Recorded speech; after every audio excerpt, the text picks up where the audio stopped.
Parece concluir la verdad, pero que en realidad es erróneo y pretende persuadir a muchas personas. Hay dos elementos fundamentales, que son la verdad aparente y el error oculto. La verdad aparente da cierta capacidad de convencer al argumento y el error oculto pretende sacar una conclusión falsa a partir de alguna verdad. Aristóteles fue el que clasificó las falacias en 13 clases y las falacias pueden ser formales o no formales, y dentro de las no formales se encuentran las de ambigüedad y las de atinencia, y ahora vamos a explicar cada tipo.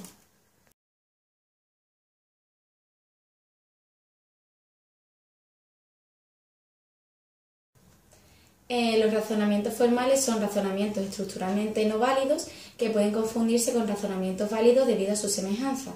Encontramos diferentes tipos. Podemos encontrar la afirmación del consecuente, por ejemplo. Esta falacia se produce cuando, admitiendo una relación de causa-efecto entre dos hechos y ocurriendo el efecto, se dice que también ocurre la causa. Por ejemplo, sería si decimos que si llueve, se mojan las calles, y si las calles están mojadas, podemos concluir que ha llovido. Sin embargo, aunque parezca que la conclusión es correcta, no es así, porque ha podido ocurrir diferentes cosas que mojen la calle, que esta sería la relación causa-efecto. Por ejemplo, podría ser que haya pasado un camión que moje estas calles. Otro caso sería la negación del antecedente. En esta es una falacia formal en la cual, en una relación causa-efecto, la negación de la causa implica la negación del efecto. Un ejemplo sería el que hemos puesto anteriormente con que si llueve se mojan las calles. En este caso sería, si llueve se mojan las calles, no llueve, luego podemos concluir que las calles no están mojadas. Sin embargo, sabemos que esto no es así, que no se produce esta relación de causa-efecto, puesto que las calles puede producirse otro efecto que produzca esto. Otro tipo sería el silogismo disyuntivo falaz. En este caso, la falacia se produce cuando una disyunción inclusiva y la afirmación de uno de los elementos de la disyunción nos conllevan a la negación de otro de los elementos de la disyunción. Un ejemplo de esto sería, Carmen sabe inglés o sabe francés. Su amiga me dijo que sabía inglés, por lo tanto podemos concluir que no sabe francés. Y sin embargo esto no sería cierto, porque que la afirmación de uno no implica la negación del otro, puesto que encontramos la disyunción o esto o lo otro. También se puede dar el mayor ilícito. En una argumentación silogística, el término mayor que aparece en la conclusión como predicado contiene en la conclusión a todos los elementos que es su conjunto cuando las premisas hacen referencia a solo algunos. Un ejemplo sería que todo hombre es un animal, ningún perro es un hombre, luego ningún perro es un animal. El menor ilícito. El término menor de la conclusión, es decir, el sujeto, contiene en la conclusión a todos los miembros de su extensión cuando las premisas solo se está refiriendo a algunos.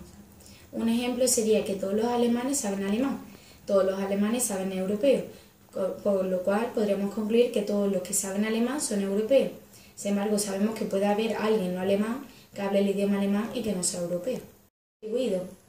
Esta falacia formal se produce cuando el término medio es un silogismo, es decir, aquel término que no aparece en la conclusión no cubre las premisas a todos los términos de su conjunto. Un ejemplo de esto sería que todos los españoles hablan español, algunos alemanes hablan español, con lo cual podremos concluir que algún alemán es español. Ahora vamos a tratar acerca de las falacias no formales. En esta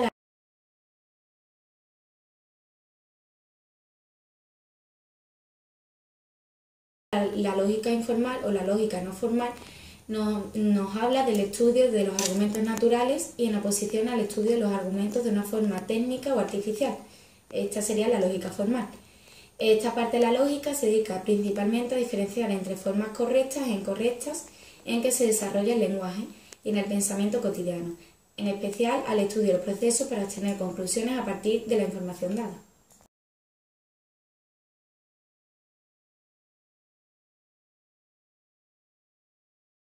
Falacias de atinencia y falacias de ambigüedad. La característica común a todos los razonamientos de las falacias de atinencia es que carecen de lógica respecto a sus conclusiones, entonces no pueden establecer una verdad. De estos tipos hay 13 tipos y el primero es argumentum ad baculum o apelación a la fuerza, en la que la llamada a la fuerza se produce cuando se llama a la fuerza de la amenaza. Se resume en el dicho de la fuerza hace el derecho. Un ejemplo es, por ejemplo, un diputado le pide a las personas que se le apruebe su proyecto por el que fue elegido con muchos votos o que él representa una zona geográfica determinada.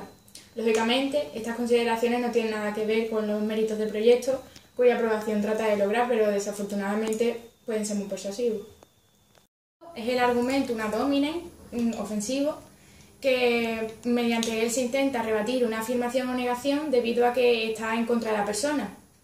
Ad hominem circunstancial, que corresponde a cuando, aprovechando la debilidad de las consecuencias derivadas de principios aceptados por el interlocutor, se concluye atacando como inaceptables tales principios. Hay una relación entre las creencias de una persona y las circunstancias que la rodean. El cuarto tipo es el argumentum ad ignoratiam o argumento por la ignorancia, defender algo con el argumento de que no existen evidencias en contra. El quinto es el argumento ad misericordiam o llamado a la piedad, que se comete cuando se apela a la piedad para conseguir que se acepte una determinada conclusión o una idea o algún proyecto. El sexto es el argumentum ad populum o el llamado a la multitud, que se llega a una conclusión apelando o llamando a los sentimientos, emociones o prejuicios. Ad verecundiam o apelación a la autoridad, que defiende una teoría debido a que ha sido dada por algún personaje famoso en el tema. El octavo es el accidente, el de la regla general o un caso particular, que consiste en aplicar una regla general a un caso en particular cuyas circunstancias accidentales hacen inaplicable la regla. Lo que es verdad en general o en muchos casos puede no serlo universalmente porque las circunstancias modifican los casos. El noveno es el accidente inverso o generalización apresurada, que se produce al tratar de comprender todos los casos de cierta especie. Podemos prestar atención solo a algunos de ellos, pero los casos examinados deben ser típicos y no atípicos. Si solo consideramos casos excepcionales y generalizamos apresuradamente una regla, se comete la falacia de accidente inverso. El décimo, llamado non causa pro causa o la causa falsa, es una de las más notables y es que se corresponde a aquella respuesta que no es admitida de forma coherente. Por ejemplo, tengo mala suerte porque rompí un espejo. El número 11, petito principii o petición de principio, se comete cuando se trata de tomar como premisa de su razonamiento la misma conclusión que se pretende probar. Se pretende apoyar una conclusión en ella misma y solo se cambia de palabra. Se produce cuando se requiere de una única respuesta a una pregunta con varios enunciados o cuando se requiere de una única respuesta a una pregunta que contiene una presuposición. El número 13, ignoratio elenchi o conclusión inatiente, se comete cuando un razonamiento que se supone que está dirigido a establecer una conclusión en particular es usado para probar una conclusión diferente.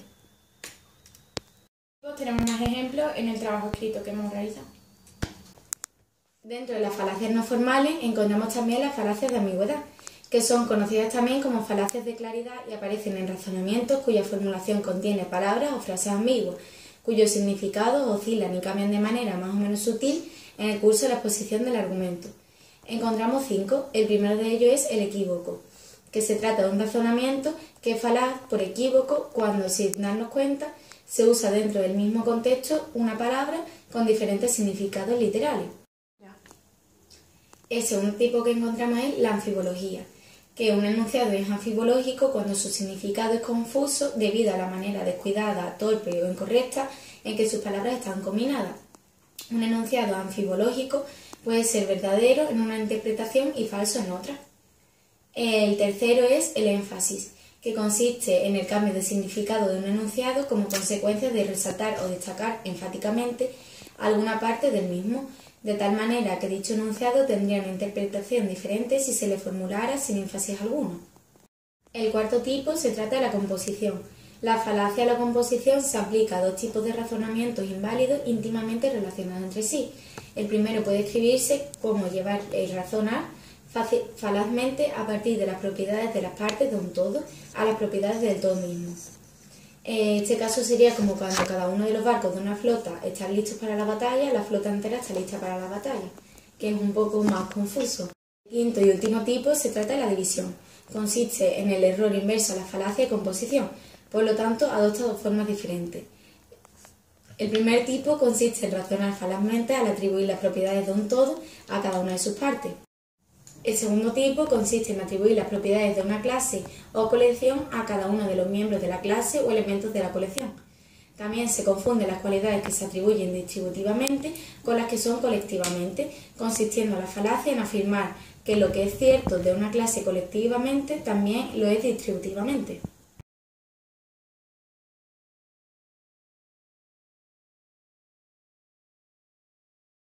De argumentum ad hominem circunstancial, en el que se relacionan las ideas de una persona con las circunstancias de las que se rodean. Por ejemplo, cuando se acusa a un torero de barbarie porque mata animales por diversión. Y se le pregunta, ¿por qué se alimenta usted con la carne de ganado inocente? Y el torero realiza el argumentum ad hominem circunstancial respondiendo que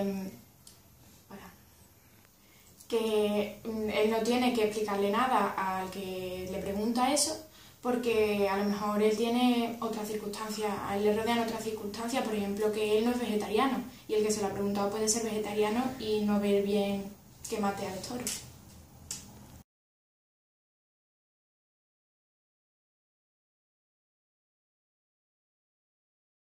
Es el del argumentum ad misericordiam, es decir, el llamado a la piedad, que este se realiza cuando se apela a la piedad para conseguir un determinado fin o un objetivo.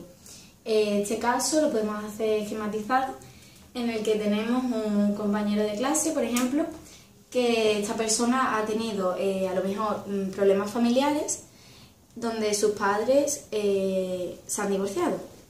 Entonces esta persona cuenta a sus mejores amigos y compañeros que se encuentra apenado.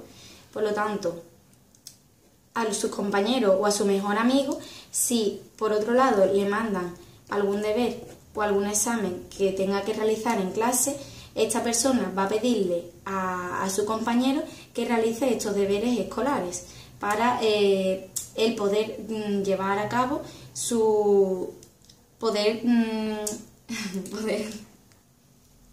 para poder tener su trabajo listo a tiempo, debido a que por sus problemas familiares y su situación no es capaz de realizarlo.